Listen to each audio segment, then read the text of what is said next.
اگر ہم اس پہ بات کریں ڈسکشن کریں وہ اسی وجہ سے کر رہے ہیں کہ اس کا ایویڈنس آ گیا.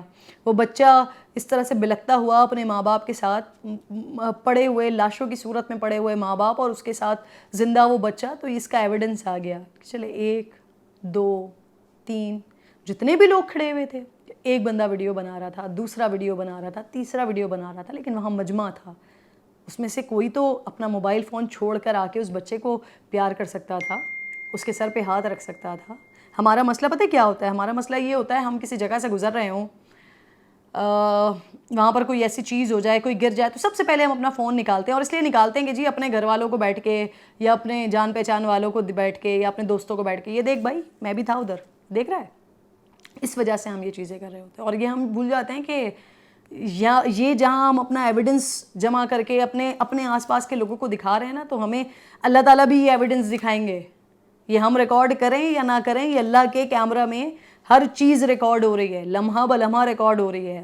روز قیامت ہمیں دکھایا جائے گا, اور وہ بہت مشکل ہو جائے گا اس بات کا جواب دینا جب اللہ تعالیٰ ہمیں یہ ریکارڈ ہمارا دکھائیں گے کہ یہ واقعہ ہوا تھا, یہ بچہ تھا, یہ معصوم بچہ تھا جو بلک رہا تھا, رو رہا تھا, تم بھی وہاں پر تھے, تم نے کیا کیا اس کے لیے؟ کیا تم نے اس کے سر پہ ہاتھ رکھا؟ کیا تم نے اسے کنسول کرنے کی کوشش کی؟ کیا تم نے اس بچے کو آسرا دینے کی کوشش کی, یا اس کو اپنی آغوش میں لے کر یہ بتانے کی کوشش کی کہ بیٹا پریشان نہ ہو, ڈرو نہیں, گھبراؤ نہیں, رو نہیں؟ نہیں کی. تم اپنا ایویڈنس جمع کرنے میں لگے ہوئے تھے, تم اپنا لوگوں کو آگے پیچھے دکھانے کے لیے لگے ہوئے تھے. یہ معاشرتی بے حسی ہے, یہ ہماری تربیت اور ہماری ذہنیت کی عکاسی کرتا ہے کہ ہم کس قسم کے لوگ ہیں.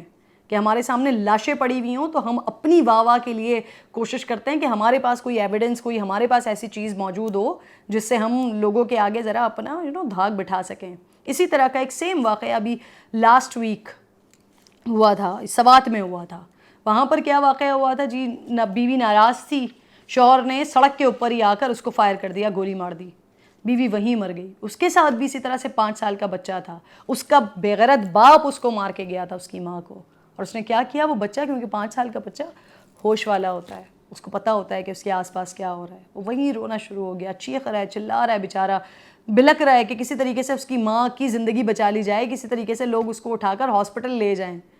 لیکن وہ ماں اس کی اس دنیا سے جا چکی ہے. اور وہاں پر بھی سیم یہی واقعہ ہوا کہ وہ جو میں آپ کو بتا رہی ہوں کہ وہ بچہ بلک رہا تھا, رو رہا تھا, اس کی ماں خون میں لت پت پڑی ہوئی تھی زمین پر, وہاں پر بھی لوگ اسی طرح سے ویڈیوز بنا رہے تھے.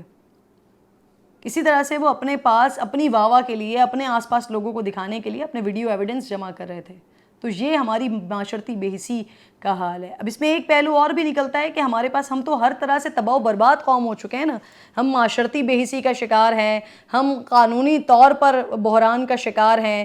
اگر اس طرح کے واقعات میں کوئی شخص اگر کوئی اپنی طرف سے آگے بڑھنے کی کوشش کرتا ہے تو ہمارے جو پولیس والے ہیں وہ اسی کو ہی گھیر لیتے ہیں, اسی کی زندگی عذاب کر دیتے. تو ہمارے پاس تو ہر طرح سے ہم معاشرتی لحاظ سے, معاشی لحاظ سے, سیاسی لحاظ سے, قانونی لحاظ سے, ہر لحاظ سے ہم بدترین حالات میں ہیں اس وقت. اللہ تعالیٰ ہمارے حالات پر رحم فرمائے. اور اس معصوم بچے کے لیے بہت ساری دعائیں.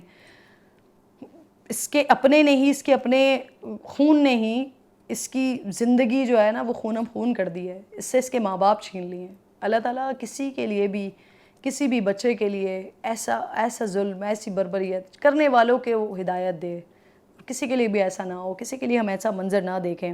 اللہ تعالیٰ آسانی فرمائے. اور یہ واقعات, یہ مناظر ہمیں بتاتے ہیں کہ ہم کتنا زیادہ ٹالرنس کے لیول سے بالکل ہی آؤٹ ہو چکے ہیں. نہ ہمارے اندر برداشت ہے, نہ ہم کم چیز پہ راضی رہ سکتے ہیں, خوش رہ سکتے ہیں. یہ جو جائیداد اور زمین کے تنازع ہیں, اگر لوگوں کے ذہنوں میں یہ آ جائے نا کہ انہوں نے بھی اسی جائیداد اور زمین کے اندر, اسی زمین کے اندر انہوں نے بھی کچھ عرصے بعد چلے جانا ہے, کیونکہ ہر کسی نے, ہر شخص نے ہر وقت تو اس زمین کے اوپر اس ٹکڑے پہ نہیں رہنا.